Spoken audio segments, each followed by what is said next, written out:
So I have a very interesting story for you, based on some new reporting but sort of linked to what we've been talking about, which is that behind the scenes, Donald Trump is both furious and terrified about his current legal perils. And the reason he's terrified, I don't need to spell it out too deeply again, is because there's all these cases from all these directions. There's a grand jury in Georgia, there's a grand jury in New York for his corporation, there's a grand jury in New York for him personally, there's some upstate New York things. He's also being civilly sued by Capitol Hill police officers who said that basically Donald Trump sicked his thugs on the Capitol and put them in danger. He's also being sued by NAACP and some congressmen for putting them in danger on January 6th. It's all coming at him, but he's really furious because this is eating at his wallet. It's eating at his pocketbook. Donald Trump is furious that essentially he's going broke having to fight all of these lawsuits. And I think this is important for a couple reasons. One, a lot of people say that Donald Trump will never ultimately face justice. A lot of people in the comments on my videos where we cover the Trump investigation, they'll say something like, this man's never going to go to prison. We all want it to happen. It should happen. The ghoul deserves it. But he's rich and he's white and he's well connected. He's a former president. He controls the Republican Party. He's appointed some of these judges. So fundamentally, he will never go to jail. He will never ever have to even plead guilty probably. This will either get dragged out forever or, he's going to be found innocent or what have you.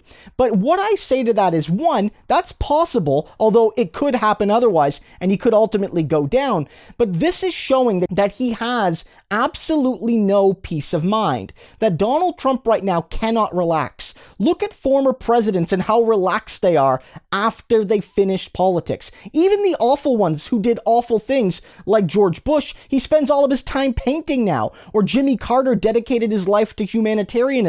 And all of them sort of left politics and, had a retirement. Donald Trump isn't doing that, and he can't do that because the law is breathing down his neck. Criminal cases, civil cases, corporate cases, they're all coming at him, and he cannot rest. This was not the case with any other president in modern American history. Not even Nixon, because Nixon got that pardon.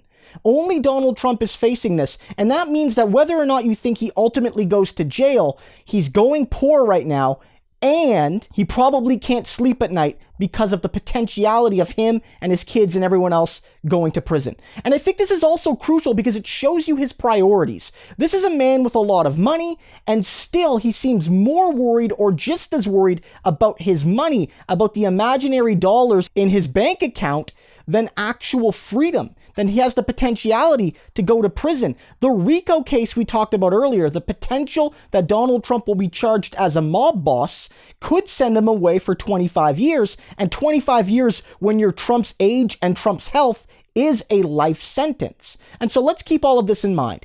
Will Trump go to jail? Who knows? There's a good chance he won't based on his power. But so long as he fears it, and so long as he's paying through the nose to avoid it, we can all smile a little bit.